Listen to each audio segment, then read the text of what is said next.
listening to the Straight to Video podcast with Rob Lane.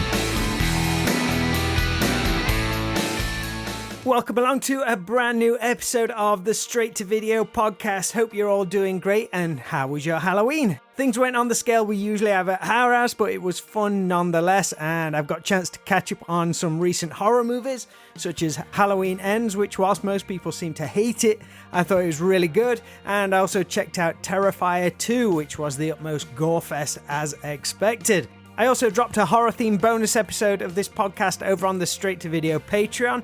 If anyone wants to check that out, with myself and good buddy Vincent Watts chatting all about A Nightmare on Elm Street 4 The Dream Master, which was really fun to do. On this show though, today I get to bring you a talk with a true legend of the 1980s hard rock scene, but not one of the musicians on stage. This fella was behind the camera lens, capturing some of the most iconic images of all the bands I loved, from Poison, Van Halen, Bon Jovi, Skid Row, Motley Crue, pretty much every band of the time, either on their album covers, promo photos, or just some amazing fly-on-the-wall images.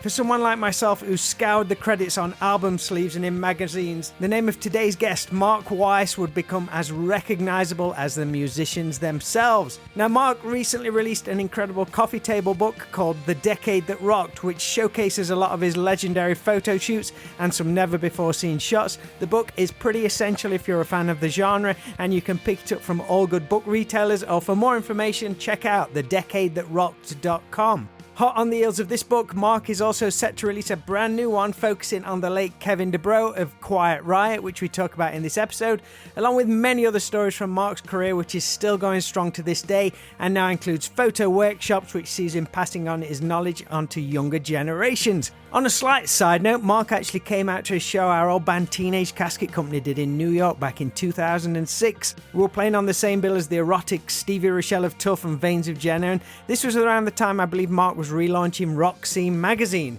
which we discussed in this episode, and he actually ended up taking some shots of my friend and guitarist at the time, Jamie Dellerick, lying in the garbage cans of New York. I'd love to see the results, but these shots have never seen the light of day, but we can keep our fingers crossed that Mark digs them out sometime down the line. This episode of the Straight to Video podcast is proudly presented to you in association with Affinity Photo, which is an incredible piece of photo editing software which I've been using for the past couple of years.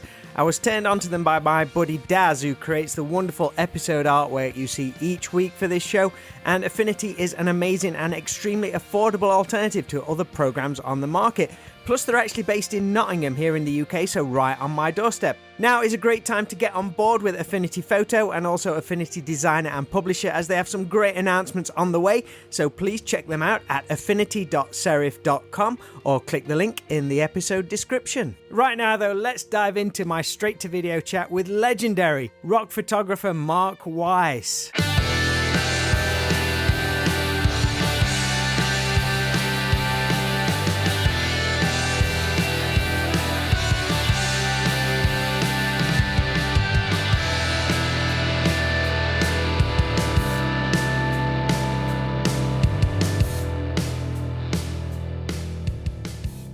Okay. How's it going? Good. Good to see you, man. Yeah, you too, man. Thanks ever so much, Mark, for doing this for us. I'm stoked we got it all hooked up. Yeah. When we were looking at getting something into the diary for this chat, you were getting set to head to the Monsters on the Mountain Festival. How was that? Oh, it was so cool, man. I was a little nervous in the beginning because, whenever I do a big project, especially something that I've never really done before, which is this photo workshop, it's like I always get cold feet. I'm like, oh, should I do it? Shouldn't I do it? And then once you hop in the car and you pack everything up, you're committed, and then you just gotta just make the best of it. And it worked out pretty cool because it was like, I just started getting into this TikTok. I had an intern, this guy named Zach. So he was meeting me there, and there's a whole storyline. So it kind of made it fun documenting. It was like almost like a mini documentary. So if you do go to, Mark Weiss guy at TikTok, you'll see how I met Zach a year ago and how he's interning. And then we have these other photographers doing these photo shoots with, Vixen and Kix and all these bands, Queensryche, and they're shooting them too. So it's every little 2 or 3 minute clip is something funny and cute and, and it's just entertaining. And I really enjoyed the process. I never really, I have Facebook and Instagram and Twitter, and I kind of have, I put up birthdays and things like that, but I never really made it a personal thing. I felt like,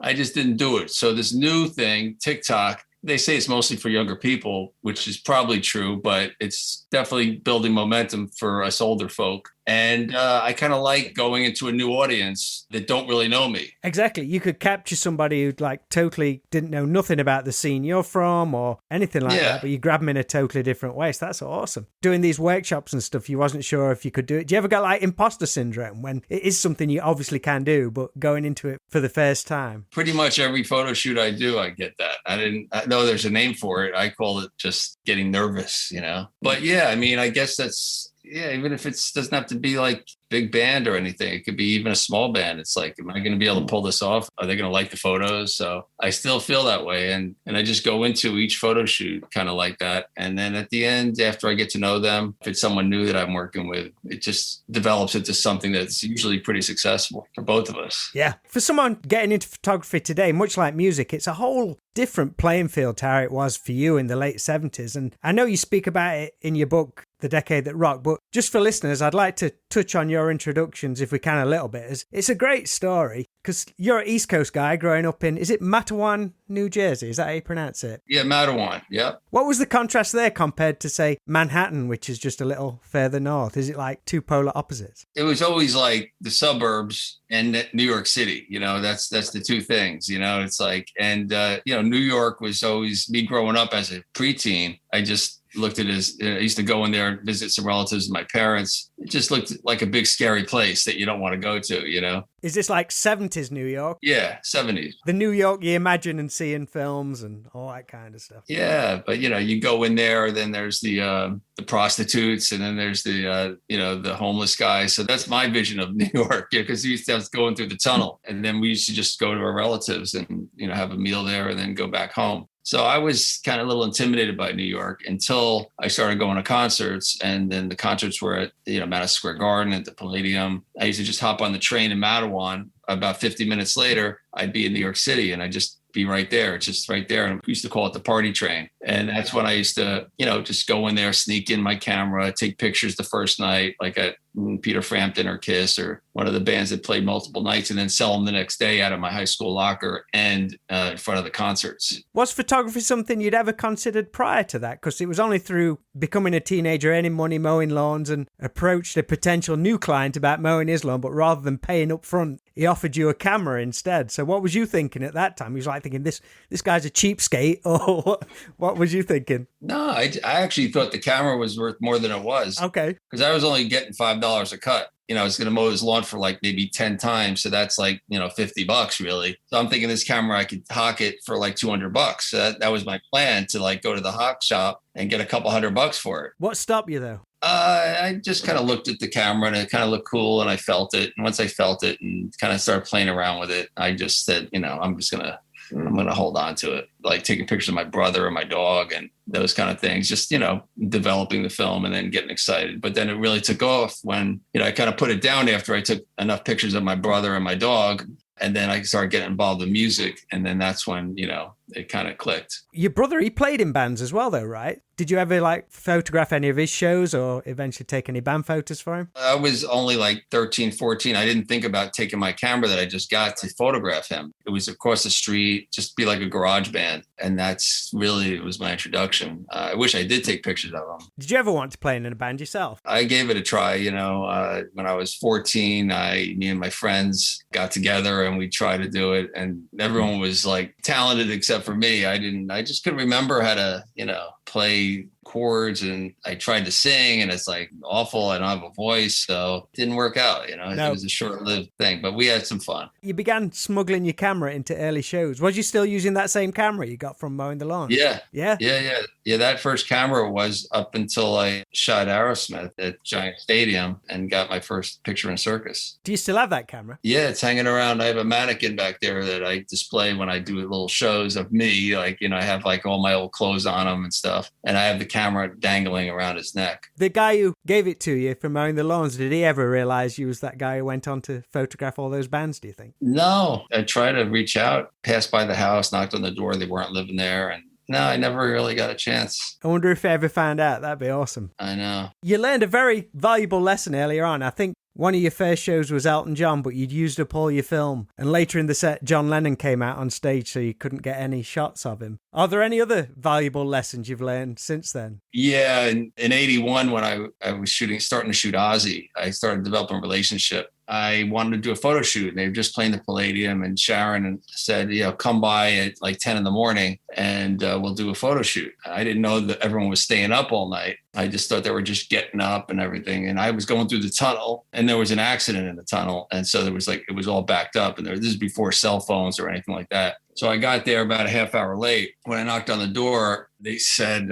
sorry, the band, they were kind of pissed that I wasn't there on time. And then we didn't do that photo shoot. That was with Randy Rhoads too. It would have been with Randy. So I was kind of bummed that happened now. Whether they were really waited for me or it was because I was late, I'll never know, but I was late, and that was the reason they gave me for not doing the shoot at that time. So that was my last time I was ever late for anything, Just punctuality. Yeah, you got to be there when you say you're going to be there, and you got to give yourself time for things like accidents and things like that, But there must have been millions of times where you were left hanging around for bands to get their shit together. Yeah, I'm a second citizen, you know what I mean? Like, I choose to do what I do, and they're the rock stars. I'm the photographer, and you got to cater, you got to be there when they want to be there. So smuggling your camera into shows, how would you get close enough to the front? Because you wouldn't have photo passes back then when you was not doing it for magazines. Was it a matter of when the lights went down, try and rush to the front? Yeah, pretty much. What I would do is I wouldn't even have a ticket to get in. I would literally pay the guard a few dollars to get in, like pretend I have a ticket stub, and then I would kind of like pass it to him, and then I would go in. I have my cameras kind of like hidden in my,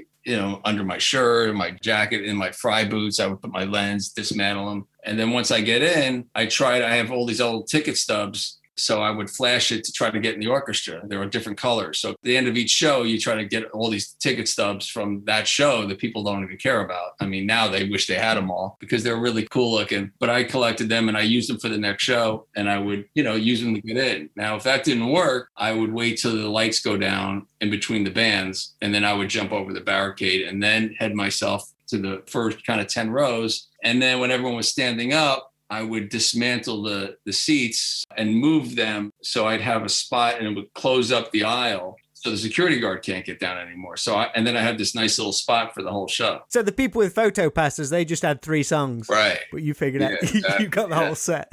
Nice one. You began taking photos one night, then selling them like the following night. Was you ever like intimidated standing outside gigs with like the bootleg shirt guys, or was you always confident in doing that? No, it was fun. I mean, I knew you weren't supposed to do it because you used to run when the cops came, like with all the shirt sellers. And then thankfully I did get arrested because I went into the paddy wagon with the shirt sellers and went to jail overnight. The next day I went to Circus Magazine and brought my material in because I was like, what am I going to do now? That was kind of like a wake-up call for you. Like, if I want to do this, I've got to try and do it properly. Yep. So then it was just good timing. I met the secretary, took a liking to me, and she said, hang out. I'll introduce you to the art director. He's in a good mood. He's off deadline, but just hang out. So I hung out for like 3 hours. Finally met him, showed him my work. I was only 17. He told me, use this film. We like to shoot with Kodachrome. This is what we're looking for. And, just had a good little pep talk with me. And I came back when Aerosmith was playing with Ted Nugent, and I happened to have some photos, and they needed photos, and I left them there. And a couple months later, the first photo was Centerfold to Steven Tyler. How is that, seeing that? Did you know that some of your work would have been in that issue? She said, go check out the issue. Beatles were on the cover, and I just kept flipping the pages slowly and just waiting and waiting. You thought about a little corner photograph or something like that? Yeah, and it was the biggest picture in the book,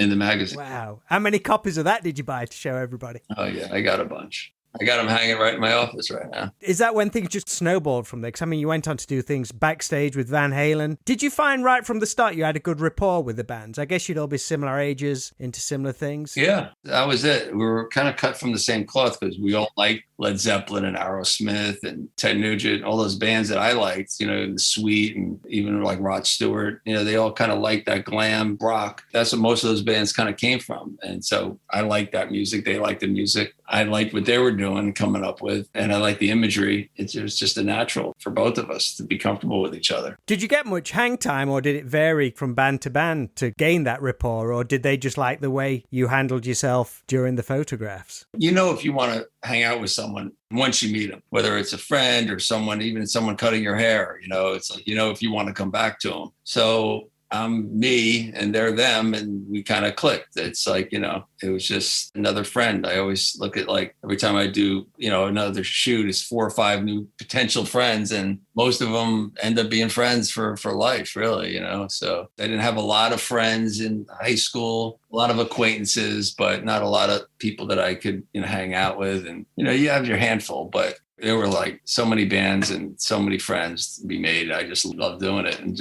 I just like being around all this stuff. I was a fan. Did you ever get intimidated at all? No, not really. I'm not intimidated, but always nervous a little bit. Meeting so many different bands, it must have been so different from band to band. Some was instant, some needed breaking down before you could gain their trust. I guess some wouldn't be interested at all. There must have been some really tough ones. Yeah, the only real tough one I had was Danzig, and I mentioned that in the book. They weren't into taking photos, and I went and touched Glenn, and he didn't like me touching him. And I talk about it in the book, but that's like the only experience I had where it wasn't enjoyable. Did you ever see yourself heading down a specific route? Because your famous photos, they aren't just, say, live photos. You're as well known for your portrait and band shots, along with candid photos, and also later on some world famous iconic album covers like the Twisted Sister and Bon Jovi. Do you, or did you ever have a preference to which you enjoyed? I probably enjoy just being a fly on the wall because it's least effort, but the most gratifying is an album cover, because you just know you're creating something that's going to be around, you know. Even like those album covers you mentioned, they're going to be around in some sort of, you know, went from albums to cassettes to DVDs to CDs, and now it's just digital streaming. Now you still see them, like when you put on Sirius Radio and they're, you know, a song by Cinderella or Dokken, and the album cover pops up and it looks pretty cool, small, you know, on the screen. Does it bring all the memories rushing back all the time? Yeah, it's pretty cool. I love it. What's a bigger buzz, seeing your stuff in a magazine or when you go to a record shop? If we're talking like Bon Jovi and Twisted Sister, those were massive albums. So there must have been times when it was just a whole wall of those albums. Yeah. They would have point of purchase displayed and posters and ads in Billboard magazine. And, you know, I'd always want my credit in there. I'd make sure that it gets in there. Yeah, it's pretty cool. I was just over in Israel with my girlfriend, went into this record shop that this one guy bought my book in Israel, and it cost like $80 to ship there. So we were in Tel Aviv, and I went into this shop. It's called the Metal Shop. I went in there, kind of did a little TikTok thing I'm going to post later on. And I kind of went in there and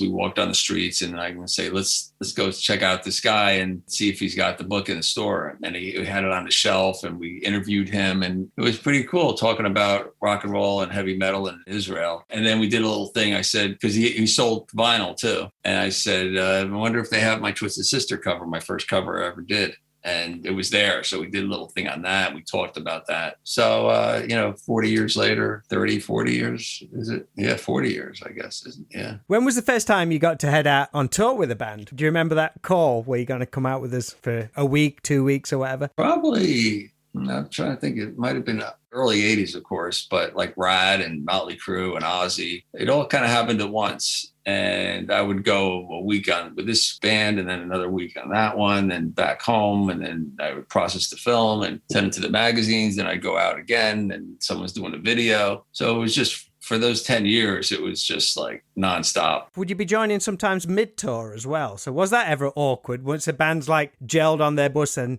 this outsider comes in? I guess you knew them already, but was that sometimes weird to join that dynamic? No, I would just be whenever it was convenient for what I was doing. And if they actually had a new single out or a video, of course, if they have an album out, the beginning is always good to get the beginning of the tour, but it didn't really matter. And they wanted to be in the magazines. So usually it's beginning of the tour. And then I would just go for fun and take some photos throughout. Each time I went out there would be more photos to get in the magazines. Plus, it breaks up the monotony of their 4 guys or 5 guys of just hanging out. Now you have another buddy to hang out with. So I would, and I would be on the tour bus with them, hanging out and partying and all that. Some of these bands you saw right from the start. I mean, you saw Motley Crue at the Us Festival, followed them right through their career. Do you think at the time, like, this is like iconic, or is it just cool to see what have initially become your friends getting all this success? That must be awesome. Well, with Motley Crue, the first time I shot them, it was 1982, actually, a year before the US Festival. It was for We Magazine, shooting them with half-naked women. Of course, you're going to be immediately good friends with those guys, vice versa. So yeah, it's always great to see them progress and get bigger and bigger, and me getting them in the magazines and them being so excited the first time they see them in those certain magazines. Then you see them having their little issues and their problems, and things happen just like in life. Things happen. Basically just seeing these guys just grow up in front of you, and you're there lucky enough to document the whole thing. Only until I really put this book together, how I could really see how much I was involved in helping create the imagery of them, and how they kind of like went from tour to tour, and how clothes changed and fashion changed a little bit, even for rock and metal. Changed so fast. Motley Crue is always that example I go to with how different time is these days. Like nowadays, 10 years can go by in a blink of an eye. But your book's focused on the 80s, and you can just see so many different elements of just one band. For like Motley Crue, for example, I mean, they had their album Decade of Decadence, and just so many different transitions within that 10-year period. It's just not like that anymore. Those 10 years can just be gone like that, and just one album comes out. But yeah, just within that time period, so much happened, and you got to capture it all as well, which is amazing. Yeah, it was fun stuff. We mentioned the Us Festival. You also did Live Aid and the Moscow Music Peace Festival. Again, it's like, at the time, are you just there to do a job, or is it like, wow, I am definitely capturing something special here? I think even every show, I think it's something special, but especially those shows, those are going to be historic. Even like Hearing Aid with Dio and all the cast of characters on there, and Farm Aid with some of the country artists. Bon Jovi I went with before they were, this is only when the Fahrenheit album was out. You want to be around, and you don't know at the time that what it's going to mean. You could always refer to Woodstock as my only thing I can compare those things to. Not that it compares to Woodstock, the original, because nothing can compare to that. But, there were kind of like those offshoots of that. And there was a lot of them. Not too many in the 70s. It just seemed like the 80s really kicked in on everything, because of MTV and the popularity. I think that's why this decade, that rock and metal of the 80s has lasted so longer and has a resurgence. And the kids are loving it too. Like on TikTok, they're going, I missed my generation. But, they can embrace it and create and find new bands that are like that. But it will never be like that again. I am glad and fortunate that I was able to document it. I mean, of all the decades that you can be a photographer, I think the 80s would be the one to do it. 100%, man. I mean, I also shot bands like, The Cure and the Go-Go's, and I would do whoever I have access to. Devo, so it was a flamboyant decade. I was into the rock and metal. Obviously, that's why I have my book dedicated to that. But, I'll be putting out books with my other material. I also shot celebrities too, like for entertainment magazines like Us and some German magazines called Bravo that got me access to certain bands. Like I shot Drew Barrymore when she was in E.T., and Kim Basinger and Alec Baldwin, and Johnny Depp when he was in 21 Jump Street. I did a photo shoot with them, and Beverly Hills cast. I did a couple shoots with them. So I did a lot of different things that haven't even been exposed yet. The next decade, I did a lot of stuff like with NSYNC and Backstreet Boys and Christina Aguilera. So that's not even out yet. No one even knows about that stuff yet, but that will come out. Speaking of movies, in your book, there's a photo of Dokken with Freddy Krueger from the Dream Warriors shoot. Do you recall much about working with Robert Englund, who played Freddy? He was just a nice guy, just, all dressed up in his outfit, with a smile under it, in character when he needed to be. And when he wasn't, he was just hanging out. It was the Dream Warrior movie, and Dokken did the soundtrack. So it was cool. How much interaction would you have with other famous photographers at the time, such as like Ross Alphin and Niels Lozau? Was there like a healthy competition for you guys? I guess you could call it healthy, because it kind of kept us on our toes. Back then, it's like in the beginning, with the first hello, it was a hello. But once we all saw everyone's like, it's almost like, all right, I want to do that shoot, or I want to do that album cover. So it was a healthy competition for sure. I don't know if they feel that way. I was the youngest one out of the bunch. They were all good. Everyone's a little different. Neil from the West Coast, he's a little more, partier and really in your face. And Ross is from England, and he's very, demanding, and either love him or hate him. And just like with everyone, everyone's got their own personality, and the bands worked with all of us. We were the three that really they worked with extensively. And then there was probably 50 others that if you would ask the bands who they are, they probably wouldn't even know. But I feel like every decade of rock photographers, like the 70s had like Mick Rock, Lynn Goldsmith, Bob Gruen. And then there was in the 60s was Henry Diltz, Jim Marshall. There's always three, I feel. I mean, there's more, but three that come to mind. Were they the guys you looked up to as well, like Mick Rock and all those? Yeah.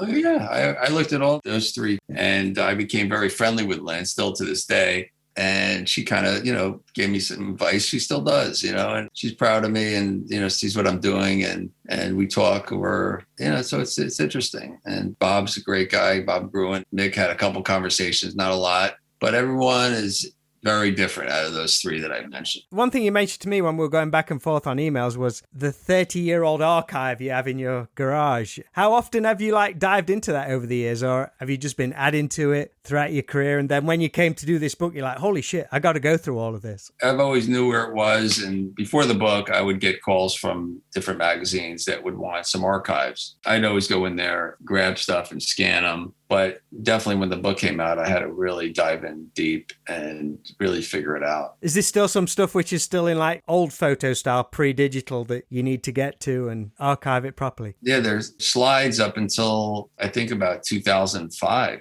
Everything's in slide form, and I have a 3-car garage and everything's in there. And I have some inside in my office upstairs, and it's pretty intense. And when I need something specific, Ozzy's doing some documentary stuff right now, and they want material. Most of it's scanned, and sometimes I have to dig deeper and then scan it. But I have someone doing that, full time. There's not only your book, The Decade That Rocked, that people should check out, but you also have a big involvement with Rock Scene magazine, which is a magazine you're a fan of in the 70s, but you've helped archive and resurrect it more recently online. Could you tell us a little about that and what inspired that? Yeah, it's just a magazine that I always loved when I was a teenager.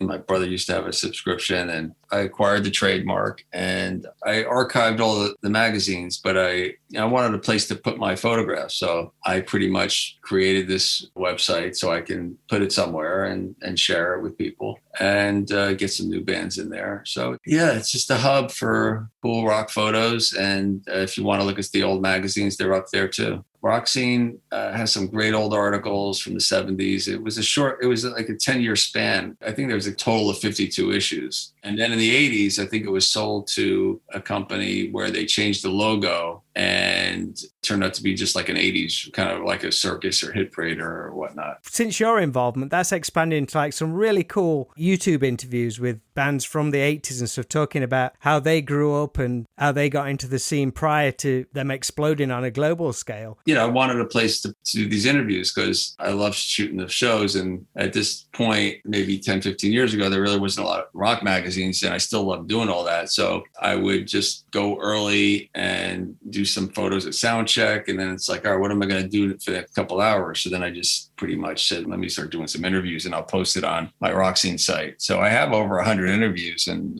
millions of views on it that just circulate. And, it's like a 10, 15-minute interview of them talking about kind of their humble beginnings when they started, going up until they kind of hit fame. Sometimes I go a little further with it, but sometimes I usually, until they got the first record deal. And it just tells their story of, how tenacious they were or how easy it was for them. Outside of your photographs, which are out there for everyone to enjoy forever, you're obviously like a collector of memorabilia and memories outside of the photographs. Is there anything in particular, if you had to grab just a handful of memorabilia to keep outside the photographs, is there anything you'd head for? Well, I have my gold records, obviously. That would probably be the number one. And then I have my tour jackets hanging up on my wall. Bon Jovi, Van Halen, Cinderella, Twisted. Just, all these little things I have, like first portfolio here. This is the Twisted Sister manhole behind me. That's the cover of it. Have you always been like an avid collector? Even outside the photographs, you needed to save everything else? Yeah, pretty much. I mean, you can see it in the book. I saved my bar mitzvah speech. So it was on a little index card, and I threw it in the book too. So yeah, anything that means something makes me remember. I had a hard time remembering things, and I like things to remember. It helps you remember. I got to ask, because I'm like a big Van Halen fan, and you've obviously photographed Van Halen right from the late 70s. How was it for you seeing that transition between Dave and Sammy coming in? Because I think had you photographed Sammy when he was in Montrose? Those are my sneaking in days. So that was when I was a teenager, when he played at the Garden. But I really just started really shooting Sammy in the early 80s when he was solo. And then I did, the first photo shoots with Van Halen. And then when they did the Monsters of Rock tour, I did the photo sessions on that and did the tour book for them. But I love Sammy, but, David is like the essential, rock star partier, and used to love taking pictures. So they both have really cool dynamics. Love shooting both of them. Did you see like a change in the dynamic of the band when Sammy came in, just even from like a photographer point of view? Yeah, it ended up being more of a equal for when Sammy came in. Was Dave the conductor when he was doing it? Yeah, he was the ham, he always wanted to be in the front. Sammy didn't care, he just was there. He's always just happy to be there. Yeah. Still to this day, it's like he's there for the right reasons. He's there just to play music, make people happy. How often did you get to come to the UK during the 80s, or do you still get to come over quite a bit? No, not really. I mean, I went over there with Ozzy in 86, I think, when he played Monsters of Rock. Oh, right. You was at Donington. Mm-hmm. I went to Paris when Heather and Richie got married. I photographed their wedding for them over there. What's in the immediate future for you? Have you got any exhibitions coming up, or are you already planning the next books? You mentioned some future books at some point. I want to start doing my books on like individual artists now, so definitely going to be a Motley in the future, an Ozzy, a Bon Jovi, a Guns N' Roses, so I just don't know, a Van Halen, but I don't know where or when. But I do have a book that I self-published. This is like a test print copy of Kevin DuBrow. Oh, wow. Very cool. It's called Keep On Rolling. Me and my girlfriend self-published this, Mikkel. It's the story of Missy Whitney, who was the fan club president of DuBrow. And then when they formed Quiet Riot after that, again, before the first Quiet Riot, because of course in the 70s it was Quiet Riot with Randy. And then Randy left to go with Ozzy. And then really Quiet Riot turned into DuBrow for a while until he found his musicians and decided to try to go under the name Quiet Riot. And that's where they had Mental Health.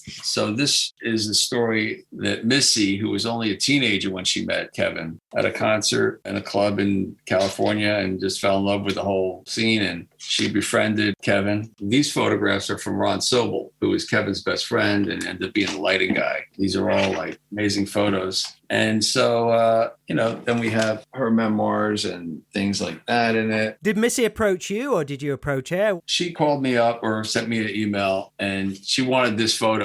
It was on the cover of Faces magazine. There's a gold chain there, and it's a microphone that she got him. He was on solid gold, and he wore it on that TV show on his birthday. She gave it to him, and she wanted this photo. And I said, "What's your budget?" And she's like, "Well, it's only for an ebook. Just want it for the cover to represent what the book's going to be about." And I was like, "Well, send me the manuscript. Let me read it and check it out." And she sent it, and I fell in love with it. I said, "Send me everything you got," like these little notes from Kevin. And then I got Rudy to do the forward. And it just turned into this really cool book. My photos are these from the US Festival when I started shooting Quiet Riot. My first single sleeve was Bang Your Head. Before Twisted Sister, I did the single sleeve. So there's some history. And then in the 80s, Kevin and I were really good friends. And he let me stay at his house. He gave me keys. He was at my wedding. And so at the back of the book, I tell my little story, my memories of Kevin. And this is me and Kevin at my wedding. Wasn't Kevin in the lineup with Sebastian Bach and Zach Wilde? Yeah. At the wedding, yeah. So yeah, you can watch that too. It's on my YouTube channel. Awesome. And well, Mark, I'm stoked that everything's going so great. It's still as productive as ever. People need to check out The Decade That Rocked. It's an amazing looking book. And also, I want people to dive into the rock scene interviews and all that kind of thing. So lovely to chat with you. You too, man. Thanks. Hopefully catch up with you later down the road. All right. Have a good night.